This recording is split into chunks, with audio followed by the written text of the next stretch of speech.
Hello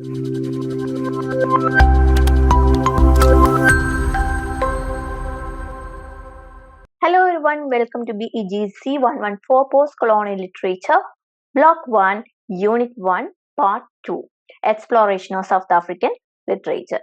അപ്പോൾ exploration of South African ലിറ്ററേച്ചറിന്റെ unit 1 ആണ്, അതിലെ പാർട്ട് 2 ആണ്.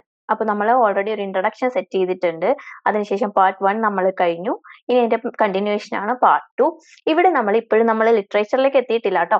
ലിറ്ററേച്ചറിലേക്ക് എത്തുന്നതിന് മുമ്പ് we have to set theme for our literature, for our South African literature. South African ലിറ്ററേച്ചറിന് വേണ്ടിയിട്ടുള്ള ആ ഒരു തീം നമ്മൾ സെറ്റ് ചെയ്യണം അല്ലേ. ആ ഒരു തീം, കണ്ടന്റ്, അതിന് എന്തെങ്കിലും ഒരു തീം വേണമല്ലോ. ഒരു പ്രത്യേകം നമുക്കിപ്പോൾ പറയുകയാണെങ്കിൽ നമുക്ക് ഇൻഡിപെൻഡൻസ് അല്ലെങ്കിൽ ഫ്രീഡം ഫൈറ്റുമായിട്ട് ബന്ധപ്പെട്ട ഒരുപാട് ലിറ്ററേച്ചർ ഉണ്ട് അല്ലേ. അല്ലെങ്കിൽ കൊളോണിയൽ പീരീഡ് അല്ലെങ്കിൽ പോസ്റ്റ് കൊളോണിയൽ പീരീഡിലുള്ള ഒരുപാട് ലിറ്ററേച്ചറുകളുണ്ട്. അപ്പൊ അതിന്റെയൊക്കെ തീം എന്ന് പറയുമ്പോൾ എന്താണ്? ആ ഒരു ഒപ്രഷൻ ഒക്കെയാണ്. അപ്പൊ അതുപോലെ തന്നെ ഇവിടുത്തെ കുറെ തീംസ് നമുക്ക് സെറ്റ് ചെയ്യണം അല്ലേ. അപ്പൊ അതുകൊണ്ട് നമുക്ക് മെയിൻ ആയിട്ടുള്ള തീംസിലേക്ക് പോവാം സൗത്ത് ആഫ്രിക്കൻ ലിറ്ററേച്ചറിൽ. അപ്പൊ നോക്കുവാണെങ്കിൽ ഇത്രയും തീംസ് ആണ് നമുക്ക് ഇതിന്റെ അകത്തുള്ളത്. Themes, issues and influence of history. ഇത്രയും കണ്ടന്റ് ആണ് നമുക്ക് ഇന്നത്തെ ക്ലാസ്സിലുള്ളത്. Themes, issues and influence of history, ഹിസ്റ്ററിയുടെ ഇൻഫ്ലുവൻസ്. അപ്പൊ ഒരു ഹിസ്റ്റോറിക്കൽ ആയിട്ട് എന്തൊക്കെ നടന്നിട്ടുണ്ടെന്ന് അറിഞ്ഞാലേ നമുക്ക് ആ ഒരു ബേസിൽ വെച്ചിട്ടല്ലേ നമുക്കൊരു വർക്കിനെ പഠിക്കാൻ പറ്റുള്ളൂ, അനലൈസ് ചെയ്യാൻ പറ്റുള്ളൂ. ആൻസർ എഴുതണമെങ്കിൽ നമുക്ക് ആ ഒരു ഹിസ്റ്റോറിക്കൽ ബാക്ക്ഗ്രൗണ്ട് നമുക്ക് ഉണ്ടായിരിക്കണം. ആ ഒരു ഹിസ്റ്റോറിക്കൽ ബാക്ക്ഗ്രൗണ്ട് നല്ല സ്ട്രോങ് ആണെങ്കിൽ നിങ്ങൾക്ക് എങ്ങനെ ക്വസ്റ്റ്യൻ ചോദിച്ചാലും നമുക്ക് എഴുതാൻ പറ്റും അല്ലെ. ആദ്യം നമുക്ക് സ്റ്റാർട്ട് ചെയ്യാൻ ഒരു സ്റ്റാർട്ടിംഗ് ട്രബിൾ ഒക്കെ ഉണ്ടാവുമല്ലോ, അതൊക്കെ കളയാനായിട്ട് ഇത് വളരെ ഹെൽപ്ഫുൾ ആണ് കേട്ടോ. അപ്പൊ നമുക്ക് ആദ്യം നോക്കാം. ഫെക്കെയിൻ, ഡിഫിക് എന്ന് വെച്ച് കഴിഞ്ഞാൽ ക്രഷിംഗ് എന്നാണ് ആ വേർഡിന്റെ അർത്ഥം. അതാണ് ഫസ്റ്റ് തീം, ഈ ക്രഷിംഗ്. അപ്പൊ ക്രഷിംഗ് എന്താന്ന് നമുക്ക് പഠിക്കാം കേട്ടോ. ക്രഷിംഗ് എന്ന് പറഞ്ഞാൽ ഇവിടെ ഉദ്ദേശിക്കുന്ന ഒന്നുമില്ല, ആ ഒരു ഇന്റർണൽ കോൺഫ്ലിക്റ്റ്, അതായത് എത്നിക് കോൺഫ്ലിക്റ്റ് ഉണ്ട്, എത്നിക് ഗ്രൂപ്പ്സ് ഉണ്ട്, അല്ലെങ്കിൽ കമ്മ്യൂണിറ്റീസ് ഉണ്ട് അല്ലെ. നമ്മുടെ ഇന്ത്യയിൽ തന്നെ എത്ര കമ്മ്യൂണിറ്റീസ് ഉണ്ട്? ഒരുപാട് കമ്മ്യൂണിറ്റീസ് ഉണ്ട്. മെയിൻ ആയിട്ട് ഹിന്ദു മുസ്ലിംസ് ആണുള്ളതെങ്കിലും ഒരുപാട് വേറെയും കമ്മ്യൂണിറ്റീസ് ഉണ്ട് അല്ലെ. അപ്പൊ ഈ പറയുന്ന കമ്മ്യൂണിറ്റീസ് തമ്മിലുള്ള ആ ഒരു കോൺഫ്ലിക്റ്റ്, അപ്പൊ ആ കോൺഫ്ലിക്റ്റിന്റെ ഭാഗമായിട്ട് എന്താണ് ഒരുപാട് കൊലകളും, ഈ പറയുന്ന ചിലപ്പോൾ അവര് ഡിസ്ലൊക്കേറ്റ് ചെയ്ത് പോകും, അവിടുന്ന് വേറൊരു സ്ഥലത്തേക്ക് മാറി പോകേണ്ടി വരും. ഓക്കെ, അങ്ങനെയൊക്കെ ഒരുപാട് പ്രശ്നങ്ങളുണ്ട്. അതാണ് ആദ്യത്തെ തീം, ഫെക്കെയിൻ അല്ലെങ്കിൽ ഡിഫിക്. ആ വേർഡിന്റെ മീനിങ് എന്ന് പറഞ്ഞാൽ ക്രഷിംഗ് എന്നാണ്, ക്രഷിംഗ്. ഓക്കെ, അത് കഴിയുമ്പോൾ നമുക്ക് ഷോസ കാറ്റിൽ കില്ലിംഗ് ഉണ്ട്, പിന്നെ കൊളൻസോ കോൺട്രവേഴ്സി ഉണ്ട്, ദ ഗ്രേറ്റ് ട്രക്ക് എന്ന് പറഞ്ഞിട്ടുണ്ട്, പിന്നെ ആംഗ്ലോ ബോർ വാർ ഉണ്ട്. ഓക്കെ, ആംഗ്ലോ ബോർ എന്ന് പറയുമ്പോഴത്തേക്കും എന്താണ്? ആംഗ്ലോ എന്ന് പറയുമ്പോൾ ആരാ? ആംഗ്ലോ എന്ന് പറയുമ്പോൾ ഇംഗ്ലീഷുകാരാണ്. ഓക്കെ, ബോസ് എന്ന് പറയുമ്പോഴത്തേക്കും, ബോസ് നമ്മൾ ആദ്യം പറഞ്ഞു, ഇൻട്രഡക്ഷൻ ക്ലാസ്സിൽ ഇത് പറഞ്ഞാണ്. ബോസ് എന്ന് പറഞ്ഞാൽ ആരാണ്? ബോസ് എന്ന് പറഞ്ഞാൽ ഡച്ച് പീപ്പിൾ ആണ്. അപ്പൊ അവർ തമ്മിലുള്ള വാറാണ്. പിന്നെ ഒരുപാട് അല്ലാണ്ടുള്ള കുറച്ച് ഇഷ്യൂസ് കൂടി നമ്മളിവിടെ ഡീൽ ചെയ്യുന്നുണ്ട്. അപ്പൊ നമുക്ക് ഫസ്റ്റ് തീമിലേക്ക് പോവാം, അല്ലെങ്കിൽ ഹിസ്റ്റോറിക്കൽ ഇഷ്യൂ എന്ന് വേണേൽ പറയാം, അല്ലെങ്കിൽ തീം ഫോർ അവർ ലിറ്ററേച്ചർ പറയാം. അതാണ് ഫെക്കെയിൻ അല്ലെങ്കിൽ ഡിഫിക്. ഓക്കെ, അപ്പോൾ ഈ ഇൻട്രൊഡക്ഷൻ ടു സൗത്ത് ആഫ്രിക്കൻ ലിറ്ററേച്ചറിൽ നമുക്ക് തീംസ് എന്തൊക്കെയാണെന്ന് നമുക്ക് അറിയാം അല്ലെ. ആദ്യം തന്നെ ഡിഫൈൻസ് എന്ന് പറഞ്ഞാൽ ഡിഫെൻസ് അല്ലെങ്കിൽ പ്രൊട്ടസ്റ്റ് അല്ലെ. അപ്പൊ ആ ഡിഫെൻസ് അല്ലെങ്കിൽ റെസിസ്റ്റൻസിനൊക്കെയാണ് ഈ പറയുന്ന ഡിഫൈൻസ് എന്ന് പറയുന്നത്. അപ്പൊ ഡിഫൈൻസ് ഒരു തീമാണ്. പിന്നെ പ്രൊട്ടസ്റ്റ്, അവർക്കെതിരായ എന്താ പറയാ പോരാടുന്നതിന് പ്രൊട്ടസ്റ്റ് എന്ന് പറയുന്നത്. ഓക്കെ, എതിർപ്പ്. ഇനി അതിനുശേഷം റെസിസ്റ്റൻസ്. ഈ മൂന്നും ഒരേ തീംസ്, വേർഡിന്റെ മീനിങ് ഒന്ന് തന്നെയൊക്കെയാണ്, പക്ഷെ നിങ്ങൾക്ക് ആൻസർ എഴുതുമ്പോൾ കൂടുതൽ എഴുതാലോ. അപ്പൊ അതുകൊണ്ട് തന്നെ ഡിഫയൻസ്, പ്രൊട്ടസ്റ്റ് ആൻഡ് റെസിസ്റ്റൻസ്. ഓക്കെ, ഇത് മൂന്നുമാണ് ഈ മേജർ ആയിട്ടുള്ള തീംസ്. അപ്പൊ അതിന് കാരണമായി ഹിസ്റ്റോറിക്കൽ പീരീഡുകളുണ്ട്. ഓക്കെ, അപ്പൊ അതിൽ പറയുകയാണെങ്കിൽ ഇമ്പാക്ട് ഓഫ് കോളനൈസേഷൻ ഉണ്ട്. ഓക്കെ, കോളനൈസേഷന്റെ ഇമ്പാക്ട് ഒരു കാരണമാണ്. കുറെ തീംസ് സെറ്റ് ചെയ്യാനായിട്ടുള്ള കാരണം എന്താണ്? Impact of colonisation. Historical themes ആണ് പറയുന്നത്. ഇനി അടുത്തെന്ന് പറഞ്ഞു കഴിഞ്ഞാൽ internal strife. Internal strife means ethnic conflict അല്ലെങ്കിൽ കമ്മ്യൂണിറ്റീസ്, കോൺഫ്ലിക്ട് ബിറ്റ്വീൻ കമ്മ്യൂണിറ്റീസ്. അതാണ് ഇന്റേണൽ സ്ട്രൈഫിൽ വരുന്നത്. അല്ലെങ്കിൽ സിവിൽ വാർ ഒക്കെ ഉണ്ടാവുമല്ലോ, എന്ന് വെച്ച് കഴിഞ്ഞാൽ വോർ വിതിൻ എ കൺട്രിയാണ് സിവിൽ വാർ. അപ്പൊ എത്നിക് കോൺഫ്ലിക്ട് അല്ലെങ്കിൽ കമ്മ്യൂണൽ റൈറ്റ്സ് അങ്ങനെയുള്ളതാണ് ഇന്റേണൽ സ്ട്രൈഫ് എന്ന് ഉദ്ദേശിക്കുന്നത്. ഇനി അതിനുശേഷം cultural loss on literary themes. Cultural loss എന്ന് പറയുമ്പോൾ എന്താണ്? അവരുടെ വേറൊരു കൾച്ചറുമായിട്ടും മിങ്കിൾ ചെയ്യുമ്പോൾ, അല്ലെങ്കിൽ വേറൊരു എന്താ പറയാ, രണ്ട് കൾച്ചർ അല്ലെങ്കിൽ രണ്ട് എത്നിക് ഗ്രൂപ്പ്സ് ഉള്ളപ്പോൾ, ഏതെങ്കിലും ഒരു എത്നിക് ഗ്രൂപ്പ് ആയിരിക്കും ഡോമിനേറ്റ് ചെയ്യുന്നത്. അപ്പൊ അങ്ങനെ വരുമ്പോഴത്തേക്കിനും they try to impose their beliefs and rules on others. മറ്റ് ഗ്രൂപ്പിന്റെ മേളിൽ അടിച്ചമർത്താൻ നോക്കും, അല്ലെങ്കിൽ അവരെ വൈപ്പ് ഔട്ട് ചെയ്യാൻ നോക്കും. That's what we saw in Germany അല്ലെ. ജർമ്മനിയിൽ കണ്ടതാണ്. അവര് they try to wipe out the other culture അല്ലെങ്കിൽ അതർ എത്നിക് ഗ്രൂപ്പ്. ആ ഒരു മറ്റൊരു എത്നിക് ഗ്രൂപ്പിനെ കംപ്ലീറ്റ് ആയിട്ട് വൈപ്പ് ഔട്ട് ചെയ്യാനാണ് അവിടെ ശ്രമിച്ചത്. ഓക്കെ, ആ ഒരു റേസിനെ കംപ്ലീറ്റ് ആയിട്ട് വൈപ്പ് ഔട്ട് ചെയ്യാനായിട്ട് ശ്രമിച്ചു. അല്ലെങ്കിൽ they will try to impose their rule, അല്ലെ, അവരുടെ റൂള് ബാക്കിയുള്ളവരും കൂടി അതേ റൂള് പാലിച്ചോണമെന്ന് പറയും. ഓക്കെ, അപ്പൊ അങ്ങനെയുള്ള പല രീതിയിൽ കൾച്ചറൽ ലോസുകൾ ഉണ്ടാവാം. ആ ഒരു കൾച്ചറിലുള്ള ആൾക്കാരെ കംപ്ലീറ്റ് ആയിട്ട് ഇല്ലാണ്ടായി പോവാം, അല്ലെങ്കിൽ ആ കൾച്ചറിന്റെ ആ ബിലീഫ്സും അവരുടെ റൂൾസും ഇല്ലാണ്ടായി പോവാം. ഓക്കെ, അങ്ങനെ പല രീതിയിലുള്ള കൾച്ചറൽ ലോസ്. അപ്പൊ ഇതൊക്കെയാണ് ഇമ്പോർട്ടന്റ് ആയിട്ടുള്ള themes in South African literature. South African ലിറ്ററേച്ചറിലെ തീംസ് അപ്പൊ ക്ലിയർ ആണല്ലോ.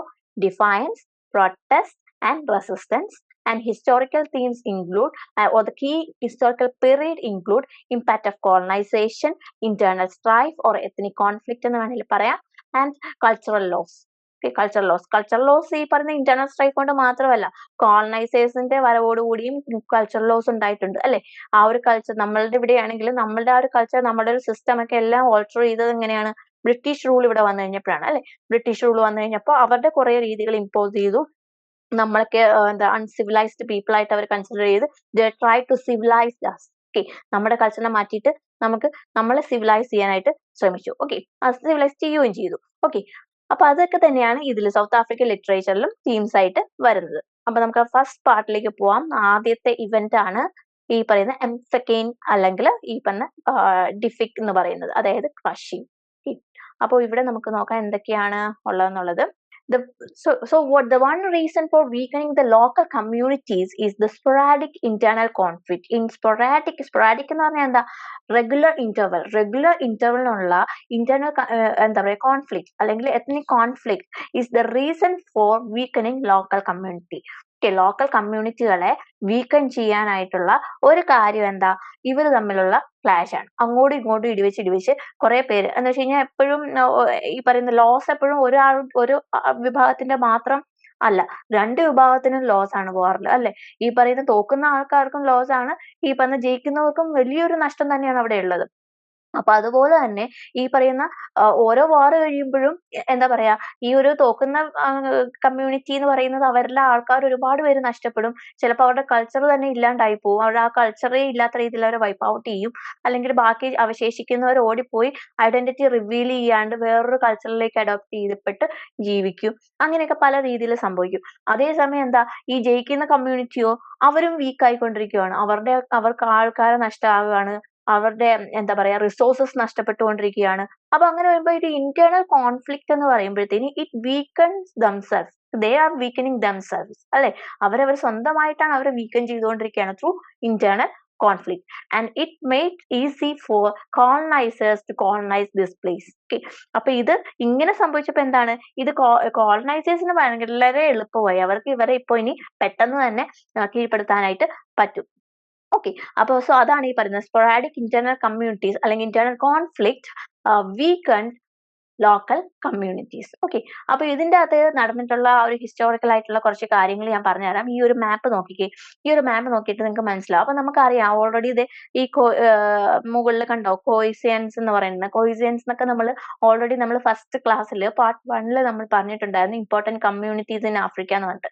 അപ്പൊ അതിൽ കോയിസിയൻസ് എന്ന് പറയുന്ന ഒരു കമ്മ്യൂണിറ്റി വലിയൊരു ഭാഗം കിടക്കുന്നുണ്ടോ, അതാണ് കോയിസിയൻസ് എന്ന് പറയുന്നത്. ആ ഒരു താഴെ കാണുന്നതാണ് ബ്രിട്ടീഷ് ആൻഡ് ബോസ്. ഈ പറയുന്ന റെഡ് കളറിൽ കണ്ടോ, അതിന്റെ ഈ അറ്റത്ത് കാണുന്നുണ്ടോ, അതാണ് കേപ്പ് ടൗൺ. ഇവിടെയാണ് എല്ലാരും വന്ന് ആദ്യം ഇറങ്ങുന്നത്, കേപ്പ് ടൗൺ. കാരണം ഇതുവഴി ഇങ്ങനെ കറങ്ങി, അതായത് ഇങ്ങനെ കറങ്ങി ഇപ്പുറത്തേക്ക് വന്നാല് വെസ്റ്റിലേക്ക്, ഈ വെസ്റ്റിൽ നിന്നും ഈസ്റ്റിലേക്കുള്ള റൂട്ടാണ്. ഓക്കെ, അപ്പൊ വെസ്റ്റിൽ നിന്ന് അവർ ഈസ്റ്റിലേക്ക് പോകുന്ന വഴിയാണ് ഈ പറയുന്ന കേപ്പ് ടൗൺ അവർ കാണുന്നതും ആഫ്രിക്ക എന്ന് പറഞ്ഞ ലാൻഡ് ഇവിടെ ഉണ്ടെന്ന് അറിയുന്നതും. ഓക്കെ, അപ്പൊ ആ പറയുന്ന അവർ വന്ന് കയറിയ ഭാഗമാണ് ആ റെഡ് കളറിൽ കാണുന്നത്. അതാണ് ഈ പറഞ്ഞ ബ്രിട്ടീഷ് എംപയർ, അല്ലെങ്കിൽ British and Dutch people came and settle in this region, ഈ ഒരു കേപ്പ് ടൗണിന്റെ അടുത്തുള്ള റീജിയനിൽ. And they came in contact with this കോയിസിയൻസുമായിട്ട് ഈ പറയുന്ന ഡച്ചുകാർ വളരെയധികം നല്ല ബന്ധം പുലർത്തിയിരുന്നു എന്നൊക്കെ നമുക്കറിയാം, അല്ലെ. അവര് പിന്നെ എന്താ പറയാ മിക്സപ്പ് ചെയ്യും, അവർ പുതിയ റേസ് ഉണ്ടാകുകയൊക്കെ ചെയ്തിട്ടുണ്ട്. ഓക്കെ, അപ്പൊ സോ അവിടെ ആ കോയിസിയൻസും ആയിട്ടുള്ള ജീവിതം വലിയ കുഴപ്പമൊന്നും ഇല്ലായിരുന്നു. പക്ഷെ അതേസമയം കുറച്ച് ഇങ്ങോട്ട് മാറി ഈ പറഞ്ഞ ഗ്രീനും അതിന്റെ മുകളിലൊരു സുലു എംപയർ, നിങ്ങൾക്ക് ക്ലിയർ ആണോ എന്നറിയില്ല, ആ ഒരു സുലു എംപയർ ഒക്കെ കാണാം. സുലു എംപയർ ഉണ്ട്. അതിന്റെ താഴെ ഇങ്ങോട്ട് വരുമ്പോ കണ്ടോ, ഇവിടെ ഷോസ എന്നൊക്കെ പറഞ്ഞിട്ട് ഒരു എംപയർ കാണാം, ഷോസ. ഓക്കെ, ആ ഗ്രീൻ കളറിൽ കാണുന്നതാണ് ഷോസ. അതിന്റെ ഏറ്റവും മുകളിലാണ് സുലു എംപയർ എന്ന് പറയുന്നത്. ഓക്കെ, അപ്പൊ ഈ എംപയർസ് ഒക്കെ ഇതൊക്കെ ഓരോ എത്നിക് ഗ്രൂപ്പ്സ് ആണ്. ഓക്കെ, അപ്പൊ ഇവിടെ എന്താ സംഭവിച്ചതെന്ന് നമുക്ക് നോക്കാം. അപ്പൊ ഇവിടെ നമുക്കറിയാം ഓൾറെഡി കൊയ്സിയൻസ് ഉണ്ട്. കൊയ്സിയൻസ് കൂടാതെ നമ്മൾ ഫസ്റ്റ് ക്ലാസ്സിൽ പഠിച്ചപ്പോഴത്തേക്കിനും വേറൊരു ഗ്രൂപ്പിനെ കൂടി പറഞ്ഞിട്ടുണ്ടായിരുന്നു, നൂയി സോത്തോ. ഓക്കെ, നൂയി സോത്തോ കമ്മ്യൂണിറ്റി. അപ്പൊ ന്യൂ Sotho community is very predominant. അവർ ഭയങ്കര പ്രിഡോമിനന്റ് ആയിട്ടുള്ള, അവർ കുറച്ചുകൂടി ഡോമിനേറിംഗ് ആയിട്ടുള്ള ഒരു ഗ്രൂപ്പാണ്. Because and they diminish the importance of Khoisans and all other communities because this Nui Soto people, they were well built they are physically strong and they were engaged in agriculture and iron production. അപ്പൊ iron പ്രൊഡക്ഷനിലും അഗ്രികൾച്ചറിലും engage ചെയ്തിരുന്നതുകൊണ്ട് and they were skilled labourers, ഭയങ്കര skilled ആയിട്ടുള്ള labourers കൂടിയായിരുന്നു അല്ലേ. അവർ physically fit ആയിരുന്നു, they were physically fit and they were engaged in agriculture and iron production. അഗ്രികൾച്ചറിലും അയൺ പ്രൊഡക്ഷനിലും എൻഗേജ് ചെയ്തിരുന്നു. അപ്പൊ അതുകൊണ്ട് തന്നെ they were predominant in this region. ഈ ഒരു റീജിയനിൽ ഈ പറയുന്ന ഈ ന്യൂയി സോത്തോ പീപ്പിൾ ആയിരുന്നു ഉണ്ടായിരുന്നത്. അപ്പൊ ഈ ന്യൂയി സോത്തോ പീപ്പിള് എന്താ സംഭവിച്ചതെന്ന് പറഞ്ഞു കഴിഞ്ഞാല്, അപ്പൊ ഈ ന്യൂയി സോത്തോ പീപ്പിൾ എന്ന് പറയുമ്പോഴത്തേന്, ഈ ന്യൂയി സോത്തോ എന്ന് പറയുന്നത് വലിയൊരു കമ്മ്യൂണിറ്റിയാണ്, വലിയൊരു എത്തനിക് ഗ്രൂപ്പാണ്. ഇതിന്റെ അകത്ത് കുറെ സബ് ഡിവിഷൻസ് ഉണ്ട്. ഓക്കെ, അപ്പൊ ഈ സബ് ഡിവിഷൻസിൽ വെച്ചിട്ട് നമുക്ക് വേറെ ഒരു ഗ്രൂപ്പ് ഉണ്ട്. അപ്പൊ ഇവിടെ എന്ന് പറഞ്ഞു കഴിഞ്ഞാല് അവര് എന്താ ഷോസ, ഷാക്കു, സുല എംപയർ എന്ന് പറഞ്ഞിട്ട് രണ്ടായിട്ട് അവർ ഡിവൈഡ് ചെയ്തു. ഓക്കെ, അപ്പൊ അതായത് കിങ് ഫാലോ എന്ന് പറഞ്ഞിട്ടൊരു കിങ്ങിന്റെ കീഴില് ഈ ഷോസാക് സബ് ഗ്രൂപ്പ്, ഷോസ എന്ന് പറയുന്നത് ന്യൂയി സോത്തോ സബ് ഗ്രൂപ്പിൽ തന്നെ വരുന്നതാണ് ഷോസ എന്ന് പറയുന്നത്. അപ്പൊ ന്യൂയി സോത്തോ എത്തനിക് ഗ്രൂപ്പിൽ പെടുന്ന ഷോസ ഗ്രൂപ്പുകാര്, Xhosa it was dominated by descendant of king Phalo. King ഫാലോയുടെ കൂടെയുള്ളവരാണ് ഷോസ കമ്മ്യൂണിറ്റി. അപ്പൊ ഈ ഷോസ കമ്മ്യൂണിറ്റി ഈ ന്യൂയി സോത്തോ തന്നെയാണ് കേട്ടോ, ന്യൂയി സോത്തോയുടെ സബ് ഗ്രൂപ്പുകളാണ്. നമുക്ക് പറയുകയാണെങ്കിൽ നമ്മുടെ എല്ലാ കമ്മ്യൂണിറ്റീസിലും കാണാം കുറെ സബ് ഗ്രൂപ്പ്സ് കാണാം. അപ്പൊ അതുപോലെ തന്നെ ഇവിടെയും കുറെ സബ് ഗ്രൂപ്പ്സ് ഉണ്ട്. അപ്പൊ ഇതിൽ പറഞ്ഞ Xhosa community, Xhosa sub group, അത് രണ്ടായിട്ട് ഡിവൈഡ് ചെയ്യുന്നുണ്ട്. അതാണ് the great ഹൗസും the right hand ഹൗസും. The great house and right hand house, അങ്ങനെ രണ്ടായിട്ട് ഡിവൈഡ് ചെയ്തത്. Great house formed under the leadership of Gcaleka. Gcaleka എന്നായിരിക്കാം pronunciation, GCALEK, Gcaleka. Great house എന്ന് പറയുന്ന ഒരു സബ് ഗ്രൂപ്പ് ഉണ്ടായി. ഏതിന്നാ? ഷോസ ഗ്രൂപ്പിൽ നിന്ന്. ഷോസ എന്ന് പറയുന്ന ന്യൂയി സോത്തോ കമ്മ്യൂണിറ്റിയിൽപ്പെട്ട ഒരു സബ് ഗ്രൂപ്പാണ് ഷോസ. ഷോസ again divided into two as the great house, which is led by Galeka, and there is another group that is right hand house, which is whose leader was റഹേദ് എന്നെന്തോആണ്, റഹേബ് അല്ലെങ്കിൽ റഹാബ് എന്നെങ്കിലും pronounce ചെയ്തോളാം. RHABE. Okay, I couldn't find the correct pronunciation. അപ്പൊ റഹേബ് എന്നായിരിക്കാം അത് pronounce ചെയ്യുന്നത്. Okay, റഹേബ് എന്ന് പറയുന്ന ഒരു വ്യക്തിയുടെ ലീഡർഷിപ്പിലായി റൈറ്റ് ഹാൻഡ് ഹൗസ്. അങ്ങനെ ഈ രണ്ട് ഗ്രൂപ്പുകളായിട്ട് ഡിവൈഡ് ചെയ്തു. ഓക്കെ, അപ്പൊ ഈ പറഞ്ഞ ന്യൂയി സോത്തോയുടെ വേറൊരു ഗ്രൂപ്പ് ഉണ്ട്, അതാണ് Sulu sub group. Sulu sub group. Okay, അതെന്ന് പറഞ്ഞാൽ നോർത്തേൺ ന്യൂയിസിന്റെ ഒരു സബ് ഗ്രൂപ്പാണ് ഈ സുലു സബ് ഗ്രൂപ്പ് എന്ന് പറയുന്നത്. ഓക്കെ, അപ്പൊ ഈ പറയുന്ന ഈ സുലു സബ് ഗ്രൂപ്പ് ആണ് ഏറ്റവും ഇമ്പോർട്ടന്റ്. ആ മുകളിൽ കാണുന്നുണ്ടോ, സുലു സബ് ഗ്രൂപ്പ് ആണ് ഏറ്റവും important. Because Zulu sub group was under the leadership of Shaka. Shaka എന്ന് പറയുന്ന ഒരു ലീഡറിന്റെ കീഴിലായിരുന്നു ഈ പറയുന്ന സുലു സബ് ഗ്രൂപ്പ് എന്ന് പറയുന്നത്. പക്ഷെ ഷക്ക എന്ന് പറയുമ്പോഴത്തേക്കിനും ഇദ്ദേഹം എന്ന് പറയുന്നത് കഴിഞ്ഞാല് ഭയങ്കരമായിട്ട് എന്താ പറയാ, ഒരുപാട് ഇങ്ങനെ വാറുകൾ നടത്തി ഒരുപാട് ഭാഗങ്ങൾ ഇങ്ങനെ വെട്ടിപ്പിടിച്ച് പോകുന്ന ഒരു വ്യക്തിയായി ഷക്ക എന്ന് പറയുന്നത്. അപ്പൊ but Shaka was murdered by his own brother later in 19th century. 19th centuryയുടെ ഒരു പകുതിയോടുകൂടി അദ്ദേഹത്തിന്റെ ബ്രദർ തന്നെ കൊല്ലുന്നുണ്ട്. So from 1820 till the death of Shaka, it was the time of massacre or crushing, ഡിഫിക്കൻ അല്ലെങ്കിൽ മെഹ്സക്കി എന്ന് പറഞ്ഞ ടേം ഇവിടെയാണ് ഇമ്പോർട്ടന്റ് ആകുന്നത്. കാരണം ഈ ഒരു ടൈം എന്ന് പറഞ്ഞാൽ ക്രഷിങ്ങിന്റെ ടൈം ആയിരുന്നു. അതായത് they killed almost all the ethnic groups around them. So ചുറ്റുമുള്ള പല എത്നിക് ഗ്രൂപ്പ്സിനെ അവര് കൊന്നു കളഞ്ഞു അല്ലെങ്കിൽ ഇല്ലാണ്ടാക്കി കളഞ്ഞു. അപ്പൊ so which made easy for colonisers to attack this group. അപ്പൊ ഇവരെയൊക്കെ അറ്റാക്ക് ചെയ്യാനായിട്ട് ഇപ്പൊ കോളനൈസേഴ്സിന് എളുപ്പമാണ്. കാര്യം എന്ന് പറഞ്ഞാൽ എന്താണ്, ദേ വീക്കൻഡ് ഈ internal conflict Sulu weekend almost all the communities. ഈ പറഞ്ഞ എല്ലാ കമ്മ്യൂണിറ്റീസിനെ വീക്ക് ആക്കി കളഞ്ഞു ഈ പറഞ്ഞ സുലു ഗ്രൂപ്പുകാർ അല്ലെങ്കിൽ ഈ പറഞ്ഞ ഷക്ക എന്ന് പറഞ്ഞ ലീഡർ. ഓക്കെ, അപ്പൊ അങ്ങനെ വന്നു കഴിഞ്ഞപ്പോഴത്തേക്കിനും എന്താ, നമ്മുടെ ഇപ്പൊ ഇനി കോളനൈസേഴ്സിന് വളരെ എളുപ്പമായി അല്ലെ. ഇപ്പൊ ഓൾറെഡി അവിടുത്തെ ആൾക്കാരുടെയൊക്കെ ശക്തിയൊക്കെ കുറഞ്ഞു നിൽക്കുകയാണ്, ആൾബലമൊന്നും ഇല്ല. ഇവർ ഒറ്റക്കെട്ടായിട്ട് നിന്നിരുന്നെങ്കിലോ ഈ കോളനൈസേഴ്സിന് ഒന്നും ചെയ്യാൻ പറ്റില്ലായിരുന്നു. ഓക്കെ, ഡിവൈഡ് ആൻഡ് റൂൾ അതാണല്ലോ അവരുടെ രീതി. അപ്പൊ സോ ഡിവൈഡ് ആൻഡ് റൂൾ എന്ന് പറഞ്ഞ പോലെ തന്നെ ഇവിടെ ഓൾറെഡി ഇന്റേണൽ കോൺഫ്ലിക്ട്സ് ഉണ്ട്. And these colonisers made use of this internal conflict and they colonized this part. ഞാൻ ഓൾറെഡി നിങ്ങളോട് ഒരു ബുക്ക് പറഞ്ഞിട്ടുണ്ടായിരുന്നു, ആഫ്ര ബെന്നിന്റെ ഒറോൺകോനെ പറ്റി പറഞ്ഞിട്ടുണ്ടായിരുന്നു. അപ്പൊ സോ ആഫ്ര ബെന്നിന്റെ ഒറോൺകോയില് ആക്ച്വലി അവിടെ ഈ പറയുന്ന ഒറോൺകോ എന്ന് പറയുന്നത് ഹി വാസ് എ പ്രിൻസ്, ഒരു പ്രിൻസ് ആയിരുന്നു അവിടുത്തെ. അപ്പൊ സോ ആ ഒരു പ്രിൻസ് ആയിരുന്നു. പക്ഷെ അദ്ദേഹത്തിന്റെ കീഴിൽ ഉണ്ടായിരുന്ന സോൾജേഴ്സ് എന്താ ചെയ്തത്, ആ ഒരു നാട്ടിലുള്ള പല കമ്മ്യൂണിറ്റീസുമായിട്ട് ഇന്റർണൽ സ്ട്രൈഫിൽ ഏർപ്പെടും. അപ്പൊ so after the internal strife അല്ലെങ്കിൽ after the war, the soldiers of the defeated armyയുടെ soldiers, they sold these soldiers as slaves to യൂറോപ്യൻസിന് സ്ലേവ്സ് ആയിട്ട് വിൽക്കുമായിരുന്നു. അങ്ങനെയാണ് ഇവർ ഈ പറയുന്ന സ്ലേവ്സിന്, ഈ ആഫ്രിക്കൻ സ്വന്തം രാജ്യത്തെ ആൾക്കാരെയാണ് ഡിഫീറ്റ് ചെയ്ത് അവർ സ്ലേവ്സ് ആയിട്ട് ബ്രിട്ടീഷുകാർക്ക് വിറ്റുകൊണ്ടിരുന്നത്.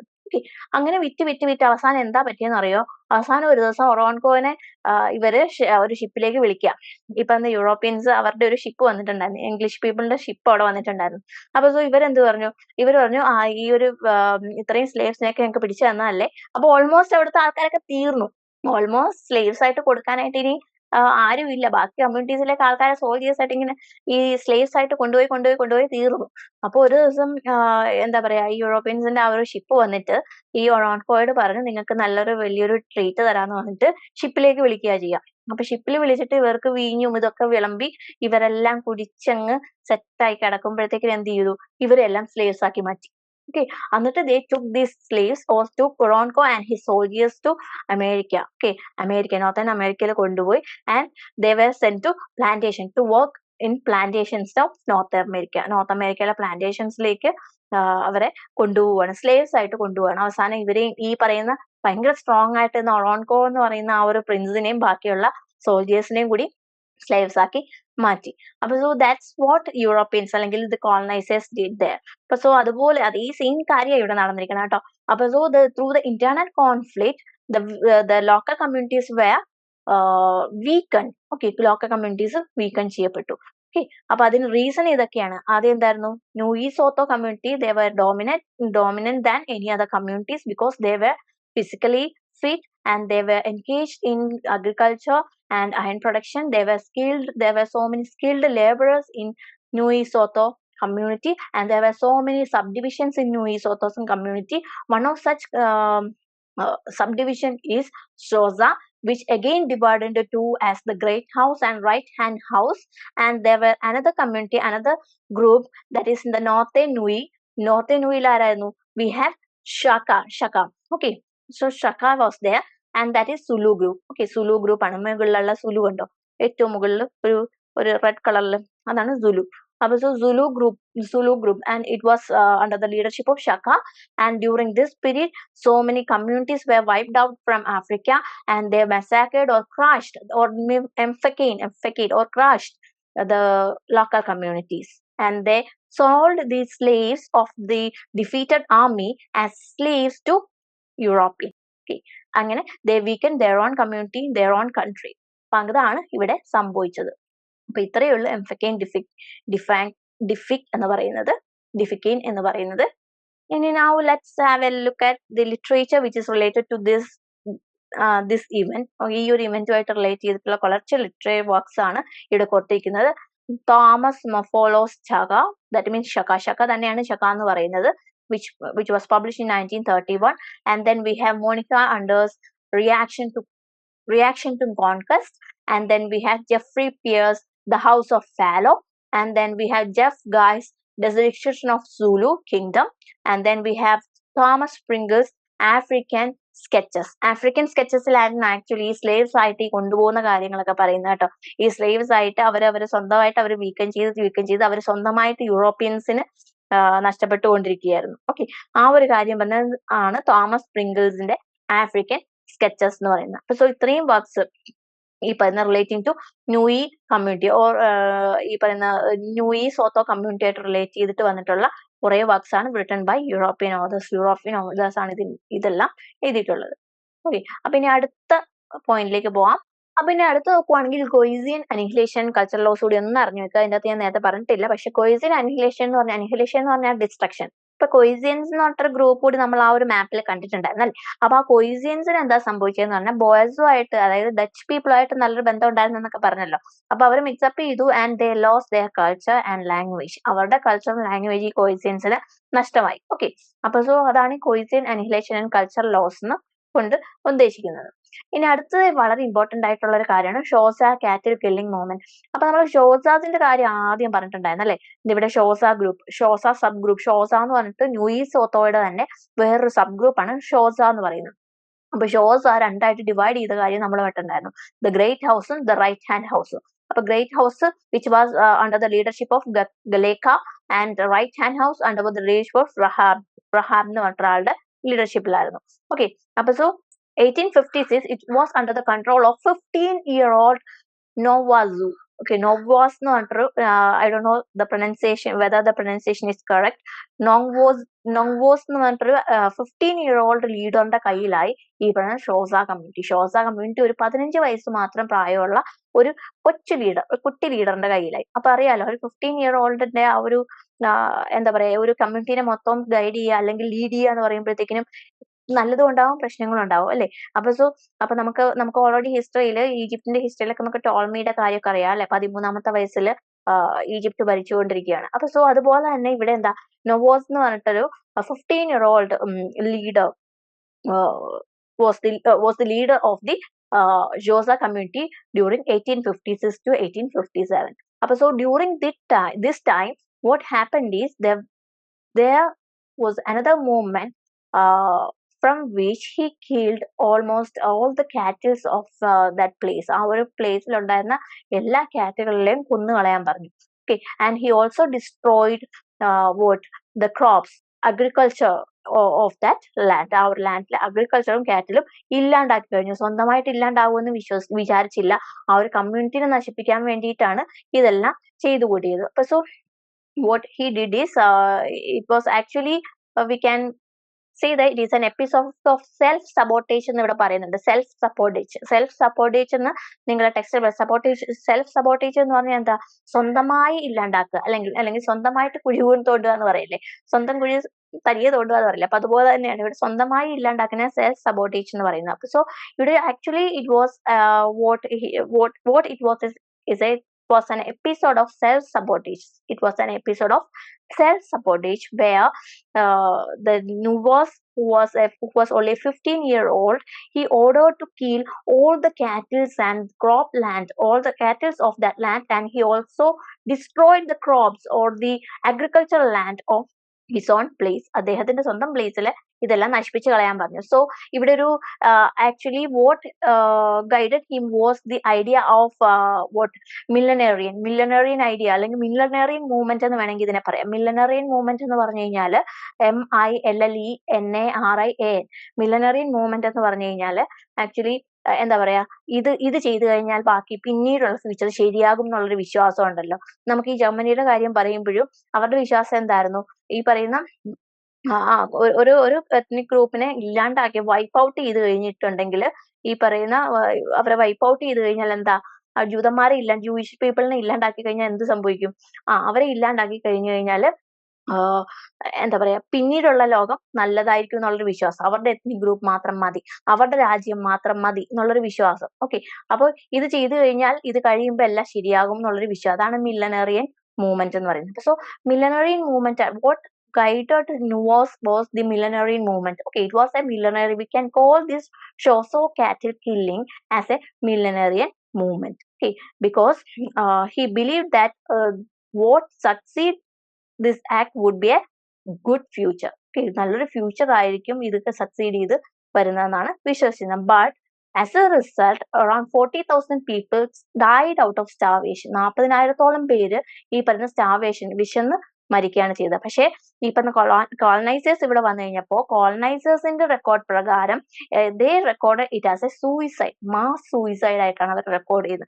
And later it is found that it is the reason for this mass suicide or death of 40,000 people was starvation, famine and starvation. ഫാമിനും സ്റ്റാർവേഷൻ, ഈ പറഞ്ഞ വിശപ്പും ഈ പറയുന്ന ദാരിദ്ര്യമൊക്കെ കൊണ്ടാണ്, ഫാമിനൊക്കെ കൊണ്ടാണ് ഈ പറയുന്ന ഇതെല്ലാം നടന്നതെന്ന് പിന്നീട് കണ്ടെത്തുകയാണ് ഉണ്ടായത്. പിന്നീടാണ് മനസ്സിലാവുന്നത് ഈ നുവോസ് എന്ന് പറഞ്ഞൊരു 15-year-old leader was the ruler, and he ordered to kill the cattle, all the cattle of the land, okay, of one community. ഒരു കമ്മ്യൂണിറ്റിയുടെ ഫുൾ കാറ്റലിനെ അഗ്രികൾച്ചറിനെ നശിപ്പിച്ച് കളയാൻ പറഞ്ഞു. ഓക്കെ, നശിപ്പിച്ച് കളഞ്ഞു കഴിഞ്ഞാൽ അവർ ആ ഒരു ഗ്രൂപ്പ് ഇല്ലാണ്ടായിക്കോളുമല്ലോ. ആ ഒരു ഗ്രൂപ്പ് ഇല്ലാണ്ടാവുമ്പോഴത്തേക്കിനും പിന്നീടുള്ളത് ഫ്യൂച്ചർ നല്ലതായിരിക്കും എന്നുള്ളൊരു വിശ്വാസം. ഓക്കെ, അങ്ങനെ അദ്ദേഹം എന്ത് ചെയ്തു, ഇത് മുഴുവനും കൊന്നു കളയാൻ പറഞ്ഞു. അതാണ് ഈ പറയുന്ന ഷോസ് ഓഫ് കാറ്റിൽ കില്ലിംഗ് എന്ന് പറയുന്നത്. ഓക്കെ, അപ്പൊ so there are so many literal reflections. ഇതിനെ ബേസ് ചെയ്തിട്ടുള്ള കുറച്ച് ലിറ്ററേച്ചേഴ്സ് ഉണ്ട് നമുക്ക്. അതാണ് ഇൻ വർക്ക്സ് ലൈക്ക് സീഗ്സ് ദാസ്, the heart of redness and Jeffrey Peires, the dead will arise. ഈ രണ്ട് വർക്ക്സും is related to Xhosa cattle killing. Okay, these two works are related to Xhosa cattle killing. ഏതൊക്കെയാണ്? Siegs Medas, The Heart of Redness, and Jeffrey Pierce, The Dead Will Arise. Clear ആണല്ലോ? അപ്പൊ അതാണ് ഷോസ കാറ്റിൽ killing. ഇനി അടുത്ത മൂവ്മെന്റിലേക്ക് നമുക്ക് പോവാം, അല്ലെങ്കിൽ അടുത്ത പ്രശ്നം എന്താണെന്ന് നമുക്ക് നോക്കാം. അപ്പൊ ഇനി അടുത്തത് കൊളൻസോ കോൺട്രവേഴ്സി ആണ്. അപ്പൊ കൊളൻസോ കോൺട്രവേഴ്സി കാണുന്നതാണ് കേട്ടോ കൊളൻസോ എന്ന് പറയുന്നത്. Colenso he was a bishop, and he was the bishop of Zulu. സുലുവിലെ ഒരു ബിഷപ്പ് ആയിരുന്നു. And he questioned Pentateuch. Pentateuch എന്ന് പറഞ്ഞു കഴിഞ്ഞാല് വേർഡ് ഞാൻ ഇവിടെ ഇട്ടിട്ടില്ല, ടെക്സ്റ്റിലുണ്ട്. ഞാൻ വേർഡ് ഇടാൻ മറന്നുപോയി. പെന്റക്യൂസ്, PENTATEUCH. പെന്റക്യൂസ് എന്ന് പറഞ്ഞു കഴിഞ്ഞാൽ it is the first 5 book of Old Testament. Old testament അല്ലെങ്കിൽ നിങ്ങൾ പഴയ നിയമം എന്നൊക്കെ പറഞ്ഞ് കേട്ടിട്ടുണ്ടായിരിക്കുമല്ലോ ബൈബിളിലെ. അപ്പൊ ആ പഴയ നിയമം അതിൻ്റെ അകത്ത് 5 ബുക്കുകൾ ഉണ്ടെന്നാ പറയുന്നത്. ഈ ജെനസിസ് അങ്ങനെയൊക്കെ പറഞ്ഞിട്ട്, എക്സോഡസ്, ജെനസിസ്, ലെവിറ്റിയസ് എന്നൊക്കെ പറഞ്ഞിട്ട് 5 ബുക്കുകളുണ്ട്. ഓക്കെ, ആ 5 ബുക്കുകളെ പറ്റിയിട്ടാണ് നമുക്ക് പഴയ നിയമം പുതിയ നിയമം എന്നൊക്കെ പറഞ്ഞ് നിങ്ങൾ കേട്ടിട്ടുണ്ടായിരിക്കും. ഇപ്പൊ ക്രിസ്ത്യൻസിന് നന്നായിട്ട് മനസ്സിലാവും. അപ്പൊ സോ ക്രിസ്ത്യൻസിനും ജൂയിഷ് കൾച്ചറിന്റെ ആ ഒരു ടെക്സ്റ്റ് ആയിരുന്നു ഈ പെന്റക്യൂസ് എന്ന് പറയുന്നത്. അപ്പൊ സോ ഈ പെന്റക്യൂസ് എന്ന് പറഞ്ഞിരിക്കുന്ന പല കാര്യങ്ങളും ഇദ്ദേഹം എതിർക്കുകയാണ്. And he also supported Zulu community. Zulu കമ്മ്യൂണിറ്റീനെ ഭയങ്കരമായിട്ട് സപ്പോർട്ട് ചെയ്തു. ഓക്കെ, സുലു കമ്മ്യൂണിറ്റിയുടെ ആ ഒരു രീതികൾ. ഇപ്പൊ സുലു കമ്മ്യൂണിറ്റി എന്ന് പറയുമ്പോൾ അതിൻ്റെ അകത്ത് പോളിഗമി ഒക്കെ ഉണ്ടായിരുന്നു. പോളിഗമി എന്ന് പറഞ്ഞു കഴിഞ്ഞാൽ ഒന്നിലേറെ ഭാര്യമാര് ഉണ്ടാകുന്നതാണ് പോളിഗമി എന്ന് പറയുന്നത്. അപ്പൊ സോ പോളിഗമി ഒക്കെ ഉണ്ടായിരുന്നു. അപ്പൊ സോ ഈ സുലു കൾച്ചറിനെ ഒരുപാട് സപ്പോർട്ട് ചെയ്തിരുന്ന ഒരു വ്യക്തിയാണ് ഈ പിന്നെ കൊളൻസോ എന്ന് പറയുന്നത്. അപ്പൊ സോ കൊളൻസോ ഈ ഒരു സുലു കമ്മ്യൂണിറ്റി, ആ ഒരു റീജിയണൽ കമ്മ്യൂണിറ്റീനെ ഒരുപാട് സപ്പോർട്ട് ചെയ്തു. And he also wrote a book against this Pentateuch. പെന്റക്യൂസിനെ പറ്റിയിട്ട് ഒരു ബുക്ക് എഴുതിയുണ്ടായത്, ദ Pentateuch and the Book of Joshua Critically Examined എന്ന് പറഞ്ഞിട്ടൊരു ബുക്ക് എഴുതി. Okay, the Pentateuch and the Book of Joshua Critically Examined in 1862. 1862 ഈ ഒരു ബുക്ക് എഴുതിയൊക്കെ ഉണ്ടായി. അങ്ങനെ വന്നപ്പോഴത്തേക്കിന് എന്താ സംഭവിച്ചതെന്ന് പറഞ്ഞു കഴിഞ്ഞാൽ ഇദ്ദേഹത്തിനെ ചർച്ചിൽ നിന്നും പറഞ്ഞു വിടുകയാണ് ചെയ്തത്. ഓക്കെ, ആ ഒരു ബിഷപ്പ് പൊസിഷനിൽ നിന്ന് അദ്ദേഹത്തിനെ പറഞ്ഞു വിടുകയാണ് ചെയ്തത്. But later he was again incorporated into the എന്താ പറയാ church community by British government. Britain privy council 1865 he came back to African bishop കമ്മ്യൂണിറ്റിയിലേക്ക് തിരിച്ച് അദ്ദേഹം 1865 വരികയും ചെയ്തു. അതാണ് ഈ കൊളൻസോ കോൺട്രവേഴ്സി എന്ന് പറയുന്നത്. അപ്പൊ സോ ഇതിൽ ഇദ്ദേഹം എന്താ ചെയ്തതെന്ന് പറഞ്ഞാൽ he just supported Zulu community and culture, and he wrote a book against Pentateuch. പെന്റക്കിനെ പറ്റിയിട്ട് ഒരു ബുക്ക്. പെന്റക് എന്ന് പറഞ്ഞു കഴിഞ്ഞാൽ നമ്മൾ ഓൾറെഡി പറഞ്ഞു, ആ ഒരു ഓൾഡ് ടെസ്റ്റമെന്റിലെ 5 ബുക്സിനെയാണ് ഈ പെന്റക് എന്ന് പറയുന്നത്. പെന്റ എന്ന് പറഞ്ഞാൽ 5 ആണല്ലോ. അപ്പൊ പെന്റക് എന്ന് പറയുമ്പോൾ ആ ഒരു ഓൾഡ് ടെസ്റ്റമെന്റിലെ 5 ബുക്സിനെ പറ്റിയിട്ടാണ് ഈ പെന്റക്കിലുള്ളത്. അപ്പൊ ഈ ഇതിനെതിരായിട്ട് അദ്ദേഹം Pentateuch and the book of Genesis book of Joshua critically examined എന്ന് പറഞ്ഞിട്ടൊരു ബുക്ക് അദ്ദേഹം എഴുതുകയും ചെയ്തു. As a result he was ordered to, അല്ലെങ്കിൽ he was excommunicated from the religion. ആ റിലീജിയനിൽ തന്നെ എക്സ്കമ്മ്യൂണിക്കേറ്റ് ചെയ്യുന്ന രീതിയിലേക്ക് അദ്ദേഹത്തിനെ കൊണ്ടുവന്നു. And later the British Privy Council brought back this person, that is Colenso, to bishop കമ്മ്യൂണിറ്റിയിലേക്ക് തിരിച്ച് കൊണ്ടുവരികയാണ് ചെയ്തത്. ബിഷപ്പായിട്ട് തിരിച്ചു കൊണ്ടുവരികയാണ് ചെയ്തത്. ഓക്കെ, and later as a result of this Colenso controversy, as a result of this Colenso community, Christianity, the local culture or the South African indigenous culture was incorporated into Christianity. ക്രിസ്ത്യാനിറ്റിയിലേക്ക് ആ ഒരു ഇൻഡിജിനിയസ് കൾച്ചർ കൂടി incorporate ചെയ്തു. Actually ശരിക്കും പറഞ്ഞാൽ ഇവിടെയും നമുക്ക് Christianity ഉണ്ട്. അപ്പൊ അതിലും എന്താണ് നമ്മുടെ ലോക്കൽ വേ ഓഫ് ലൈഫ് കൂടി അതിൻ്റെ അകത്ത് ഇൻകോർപ്പറേറ്റ് ചെയ്തിട്ടുണ്ട്. നമ്മുടെ പ്രേയേഴ്സ് ആണെങ്കിലും ഈ പറയുന്ന നമ്മളുടെ ആ ഒരു രീതികളാണെങ്കിലും ചർച്ചിലെ രീതികളൊക്കെ ആണെങ്കിലും നമ്മളുടെ ആ ഒരു കൾച്ചറുമായിട്ട് മിങ്കിൾ ചെയ്തിട്ടാണ് ആ ഒരു ക്രിസ്ത്യൻ കമ്മ്യൂണിറ്റി ജീവിക്കുന്നത്. ശരിക്കും പറഞ്ഞാൽ ബ്രിട്ടനിലേക്ക് പോയി കഴിഞ്ഞാൽ അവിടുത്തെ Christian the way of life of Christians is different from the way of life of Christians in India. ഇന്ത്യയിലെ ക്രിസ്ത്യൻസിന്റെ ലൈഫും അവിടുത്തെ ക്രിസ്ത്യൻസിൽ അല്ലെങ്കിൽ കേരളയിലെ ക്രിസ്ത്യൻസിന്റെ ലൈഫും അവിടുത്തെ ക്രിസ്ത്യൻസിന്റെ ലൈഫും നോക്കുവാണെങ്കിൽ ഭയങ്കര എൻറ്റയർലി ഡിഫറെന്റ് ആയിട്ട് നമുക്ക് തോന്നാം. ഓക്കെ, അപ്പൊ it is same with Muslims and Hindus. ഏത് കമ്മ്യൂണിറ്റി എടുത്താലും അങ്ങനെ തന്നെയാണ്. ഓരോ റീജിയനിലും ആ ഒരു റീജിയനിലെ കൾച്ചറിന്റെ ആ ഒരു ഇൻഫ്ലുവൻസ് കൂടി ആ ഒരു റിലീജിയൻ അല്ലെങ്കിൽ ആ ഒരു കമ്മ്യൂണിറ്റിയിൽ കാണാൻ പറ്റും. മുസ്ലിംസിന്റെ കാര്യത്തിലും സെയിം കേസ് തന്നെയാണുള്ളത് അല്ലെ. നമ്മളുടെ ഇന്ത്യയിലെ മുസ്ലിംസിന്റെ ആ ഒരു സ്റ്റൈലും അല്ലെങ്കിൽ ആ പറയുന്ന ആ ഒരു രീതികളായിരിക്കില്ല വേറൊരു രാജ്യത്തെ മുസ്ലിംസിൽ ഉണ്ടാകുന്നത്. ക്രിസ്ത്യൻസിനും അങ്ങനെ തന്നെ, ഹിന്ദുസിനും അങ്ങനെ, എല്ലാത്തിന്റെയും കാര്യത്തിൽ ഈ ഒരു റീജിയണൽ വെറൈറ്റി കൂടി ഇൻകോർപ്പറേറ്റ് ചെയ്യുന്ന രീതി കാണാം. അപ്പൊ same way in Africa also the culture or the regional varieties incorporate into Christianity. കുറച്ചുകൂടി ക്രിയേറ്റീവ് ആയിട്ട് ക്രിസ്ത്യാനിറ്റിയിലേക്ക് ആ ഒരു റീജിയണൽ വെറൈറ്റി, ആ റീജിയണൽ എന്താ പറയാ ബിലീവ്സ് അല്ലെങ്കിൽ റീജിയണൽ കൾച്ചർ കൂടി ഇൻകോർപ്പറേറ്റ് ചെയ്തു. അതിന് കാരണമായത് ഈ പറയുന്ന കൊളൻസോ കോൺട്രവേഴ്സിയാണ്. ക്ലിയർ ആണെന്ന് വിശ്വസിക്കുന്നു. ഓക്കെ, അപ്പൊ ഇനി അടുത്ത ഇതിലേക്ക് പോവാം. അപ്പൊ ഇനി അടുത്താണ് ഗ്രേറ്റ് ട്രക്ക്. ട്രക്ക് എന്ന് പറഞ്ഞാൽ എന്താ? ട്രക്കിംഗ് അല്ലേ? ട്രക്കിങ്ങിന് പോവാന്ന് പറഞ്ഞു കേട്ടിട്ടില്ല. അപ്പൊ ട്രക്കിങ്ങിന് പോകുന്ന പോലെ തന്നെ ഇവിടെ ട്രക്കിങ്ങിന് പോവാട്ടോ. അതായത് കേപ്പ് ടൗൺ, അതായത് ആ ഒരു വാല് പോലെ ആ ഭാഗത്തായിരുന്നു ഇവർ ആദ്യം വന്നത്. അപ്പൊ ആ കേപ്പ് ടൗണിൽ നിന്നും ഇവർ ഇന്റീരിയറിലേക്ക് പോവാൻ because the boys were there, that is the Dutch people were there and the Angles, the English people also came there, and there was a conflict between the English and Dutch. ഡച്ചും ഇംഗ്ലീഷും തമ്മിൽ ഒരു conflict ഉണ്ടായിരുന്നു. അപ്പൊ as a result the boys decided to move to another land അല്ലെ, another place of Africa. ആഫ്രിക്കയുടെ പല ഭാഗങ്ങളിലേക്ക് പോവാനായിട്ട് അവർ തീരുമാനിക്കുകയാണ്.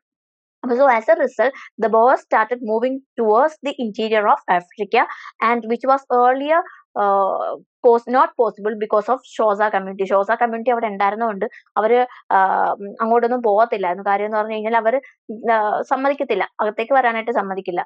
ആ ഒരു ഇന്റീരിയറിലേക്ക് അവർക്ക് എക്സ്പ്ലോർ ചെയ്യാനായിട്ട് ഇവർ സമ്മതിക്കില്ലായിരുന്നു. But now as a result of the ethnic conflict, many people died and they became very weak. These communities became, the Xhosa community and Khoisan community, all these communities became very weak. ഇവരെല്ലാം ഭയങ്കര weak ആയി. As a result, Boers started moving towards the interior of Africa. ആഫ്രിക്കയുടെ interior, natal, orange എന്നൊക്കെ പറയുന്ന സ്ഥലങ്ങളിലേക്ക് ഇവർ move ചെയ്തു. അപ്പൊ ഇത് ഈസി ആയിരുന്നില്ല. there were some wars, കുറച്ച് വാറൊക്കെ കഴിഞ്ഞിട്ടാണ് ഇവര് അങ്ങോട്ട് മൂവ് ചെയ്യുന്നത്. അപ്പൊ ഇവിടെ ശരിക്കും പറഞ്ഞാൽ 2 വാറിന്റെ കാര്യം ഓർക്കണം. The battle of blood river എന്ന് പറഞ്ഞിട്ടൊരു ബാറ്റിൽ ഉണ്ടായിരുന്നു, and then battle of com river. Okay, battle of com river and battle of blood river, ഇത് രണ്ടും ഒരു 1838 നടന്നിട്ടുള്ള വാർസ് ആണ്. അപ്പൊ ഈ വാർസിലൂടെയൊക്കെ ഇവർ ജയിച്ചിട്ടാണ് ഈ ബോയ്സ് അല്ലെങ്കിൽ Dutch people start moving towards the interior of Africa. And they came to Natal, NATAL, Natal എന്ന് പറഞ്ഞ സ്ഥലത്തും ഓറഞ്ച് എന്ന് പറഞ്ഞ സ്ഥലത്തിനപ്പുറം, ആ ഒരു ഓറഞ്ച് എന്ന് പറഞ്ഞ പ്ലേസിന്റെ അവിടം വരേക്ക് ഇവർക്ക് പോകാൻ പറ്റിയിട്ടുണ്ടായിരുന്നുള്ളൂ. And they start trekking to beyond Orange. Orange എന്ന് പറഞ്ഞ സ്ഥലത്തിനും ബിയോണ്ട് ആയിട്ട് അവർ ട്രക്ക് ചെയ്യാൻ തുടങ്ങി, മൂവ് ചെയ്യാനായിട്ട് തുടങ്ങി. അങ്ങനെ പോയി വന്നപ്പോഴാണ് പല നിധികൾ ഇവര് കണ്ടെത്തുന്നത്. ഓക്കെ, അപ്പൊ അതാണ് ഈ പറയുന്ന ഗ്രേറ്റ് ട്രക്ക് എന്ന് പറഞ്ഞ് ഉദ്ദേശിക്കുന്നത്. അപ്പൊ ഇവിടെ കുറച്ച് ലിറ്ററേച്ചർ, കുറച്ച് വർക്ക്സ് കൂടി നിങ്ങൾ ഓർത്ത് വെക്കണം. ഈ ഒരു ഇവന്റുമായിട്ട് റിലേറ്റ് ചെയ്തിട്ടുള്ള സോളമൻ ലാറ്റ് എന്ന് പറഞ്ഞ വ്യക്തിയുടെ മുൻഡി ആൻഡ് സ്റ്റുവർട്ട് ക്ലോയറ്റിന്റെ ടേണിംഗ് വീൽസ്, ഈ 2 വർക്ക്സിലും ഈ പറയുന്ന ഗ്രേറ്റ് ട്രക്ക്, അതായത് the movement of Boers towards the interior of South Africa is reflected in works like Mhudi and turning wheels. Turning വീൽസും മുൻഡിയിലും ഈ പറയുന്ന ഇവരുടെ ഒരു ട്രക്കിങ്ങിനെ പറ്റിയിട്ടാണ്, ഇവരുടെ ഒരു മൂവ്മെന്റിനെ പറ്റിയിട്ടാണ്, ഇവരുടെ ഒരു എക്സ്പ്ലോറേഷനെ പറ്റിയിട്ടാണ്, ബോസ് പീപ്പിളിന്റെ എക്സ്പ്ലോറേഷനെ പറ്റിയിട്ടാണ് പറഞ്ഞിട്ടുള്ളത്. അപ്പൊ അത്രയേ ഉള്ളൂ ഗ്രേറ്റ് ട്രക്കിന്റെ അകത്ത്. ഇനി അടുത്ത ഏറ്റവും ഇമ്പോർട്ടന്റ് ആയിട്ടുള്ളതാണ് ആംഗ്ലോ ബോർ വാർസ്. ഇത് നിങ്ങൾ കേട്ടിട്ടുണ്ട്. ബോർ വാർ എന്നൊക്കെ പറയുന്നതും ആംഗ്ലോ ബോർ വാർ എന്നൊക്കെ പറയുന്നത് ഇതാണ്. അപ്പൊ ഇതൊരു 1880 to 1882 ഈ ആംഗ്ലോ ബോർ വാർ നടക്കുന്നത്. അപ്പൊ ഈ ആംഗ്ലോ ബോർ വാറിന് കാരണം എന്ന് പറഞ്ഞു കഴിഞ്ഞാല് ഈ പറഞ്ഞ great ട്രക്കിലൂടെ we already learned that the Boers went to the interior of South Africa and they found so many gold deposits and diamond deposits. ഇനി വെറുതെ വിടുവോ? അപ്പൊ ബ്രിട്ടീഷുകാരും ചെന്നു. അപ്പൊ ബ്രിട്ടീഷുകാരും പുറകെ ചെന്നു ഇവിടെ ഇതുണ്ടെന്ന് അറിഞ്ഞിട്ട് they also went to this place and clashes began. അപ്പൊ അങ്ങനെയാണ് ക്ലാഷസ് തുടങ്ങുന്നത്. And the first Boer war that was from 1880 to 1882 Boers won. Okay, Boers ആണ് വിജയിക്കുന്നത്. And British retired from that place. because the Boers had alliance with the local people. Local community ആയിട്ട് നല്ല alliance ഉണ്ടായിരുന്നു ഈ പറയുന്ന ബോസിന്. അതുകൊണ്ട് തന്നെ it was easy for them to win the war win ചെയ്യാനായിട്ട് അവർക്ക് വളരെ എളുപ്പമായിരുന്നു. ഓക്കെ, കോയിസിയൻ കമ്മ്യൂണിറ്റിയുടെ സപ്പോർട്ട് ഒക്കെ ഉണ്ടെന്ന് നമ്മൾ പറഞ്ഞു കേട്ടിട്ടുണ്ടായിരുന്നു. അപ്പൊ അതുകൊണ്ട് തന്നെ boss won the first Boer War, Anglo-Boer War. But later, in 1899, British came back again to fight with Boers, but not alone. They came along with New Zealand, Australia and India. ഇന്ത്യയും ഓസ്ട്രേലിയയും ന്യൂസിലാൻഡിൽ നിന്നുള്ള ആൾക്കാരെയും കൂട്ടിയിട്ടാണ് ഇപ്രാവശ്യം വന്നത്. And they also sought support of the local communities. African communities in the സപ്പോർട്ടോടുകൂടി they came back and they fought with Boers, and this time Boers lost the war. ബോസിനാണ് നഷ്ടം വന്നത്. ബോസ് ബിക്കോസ് അവരുടെ കുറച്ച് പ്രശ്നങ്ങളൊക്കെ ഉണ്ടായിരുന്നു. അത് കാരണം എന്ന് പറഞ്ഞാൽ ബോസ് ഈ പറയുന്ന ആദ്യത്തെ ബോർ വാർ ഉണ്ടല്ലോ 1880-1882, ആ സമയത്ത് ലോക്കൽ ട്രൈബ്സിന്റെ ഹെൽപ്പോട് കൂടിയാണ്. അപ്പൊ ആ സമയത്ത് അവർ യൂസ് ചെയ്തൊരു ടാക്ടിക് എന്ന് പറഞ്ഞാൽ ഗൊറില്ല ടാക്ടിക്സ് ആണ്. ഗൊറില്ല യുദ്ധമുറ നമ്മൾ കേട്ടിട്ടുണ്ടാവും. പഴശ്ശിരാജ മൂവി കണ്ടവർക്കൊക്കെ അറിയാം അല്ലെ. പഴശ്ശിരാജ യൂസ് ചെയ്തിരുന്ന ഒരു മെത്തേഡാണ് ഗൊറില്ല യുദ്ധമുറ. അതായത് ഒളിച്ചിരുന്നിട്ട് പെട്ടെന്ന് അറ്റാക്ക് ചെയ്യുക. അപ്പൊ അതാണ് ഈ ഗൊറില്ല അറ്റാക്ക് എന്ന് പറയുന്നത്. അപ്പൊ ഈ ഗൊറില്ല യുദ്ധമുറയൊക്കെ ശരിക്കും പറഞ്ഞാൽ ഇവിടെ നിന്നാണ് കേട്ടോ വരണത്, നമ്മുടെ പഴശ്ശിരാജയ്ക്ക് കിട്ടണത് ഐഡിയ. അപ്പൊ ഈ ട്രൈബൽ പീപ്പിളിന്റെ ആ ഒരു രീതിയാണ് നമ്മൾ മൂവീസിലൊക്കെ കണ്ടിട്ടുണ്ടായിരിക്കും അല്ലെ. പെട്ടെന്ന് ഇങ്ങനെ നടന്നു വരുമ്പോ പെട്ടെന്നായിരിക്കും ഒരു ചാടി വീണ് അറ്റാക്ക് ചെയ്യുന്നത്. അപ്പൊ ദാറ്റ് ഈസ് ഗൊറില്ല വാർ.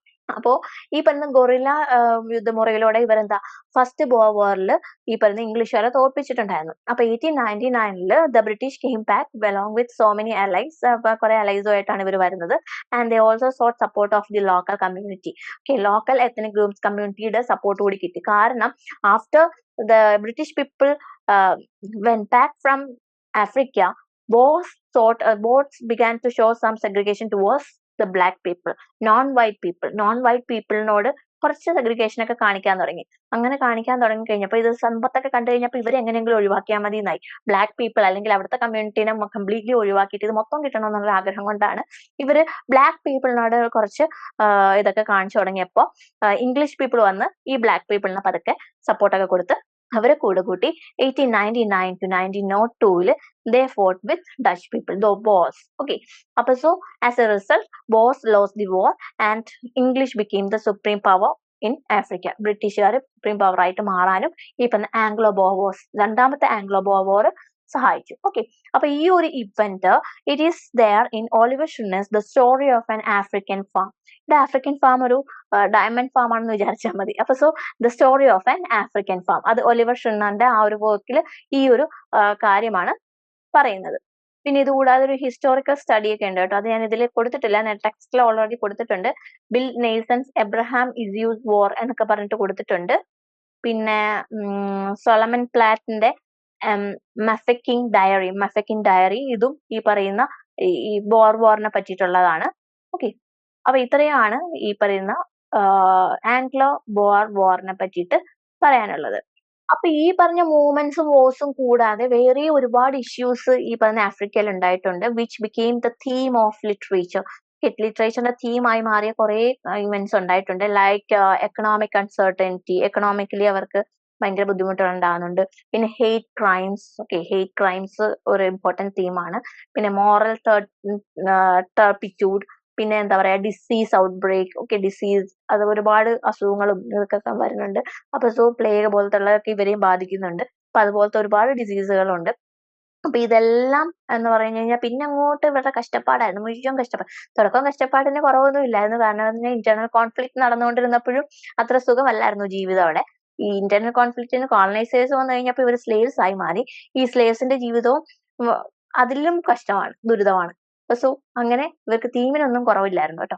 അപ്പൊ ഇനി ലിറ്ററൽ റെസ്പോൺസസ് നോക്കുവാണെങ്കിൽ ഇവിടെ ഈ പ്രോബ്ലംസ് എല്ലാം അഡ്രസ് ചെയ്തിട്ടുള്ള ഓതേഴ്സ് ആണ് നഡീൻ ഗോർഡിമർ, ആൻഡ്രി ബ്ലിങ്ക് ആൻഡ് ജെയിം കോട്ട്സി. ഇത്രയും പേര് ഈ ഒരു മെയിൻ ഇമ്പോർട്ടന്റ് ഇവന്റ്സ് ഒക്കെ ഈ പറയുന്ന തീംസ് ഒക്കെ ഡീൽ ചെയ്തിട്ടുള്ള ആൾക്കാരാണ്. അപ്പൊ ഇത്രയുമാണ് നമുക്ക് ഈ ഒരു എന്താ പറയാ ഇമ്പോർട്ടന്റ് ഇവന്റ്സ് അല്ലെങ്കിൽ തീമായിട്ട് നമുക്ക് കണക്കാക്കാൻ പറ്റുന്ന കുറെ ഇവന്റ്സ്. അപ്പൊ ഇനി നെക്സ്റ്റ് ക്ലാസ്സിൽ ബാക്കിയുള്ള ഭാഗമായിട്ട് കാണാം. Thank you.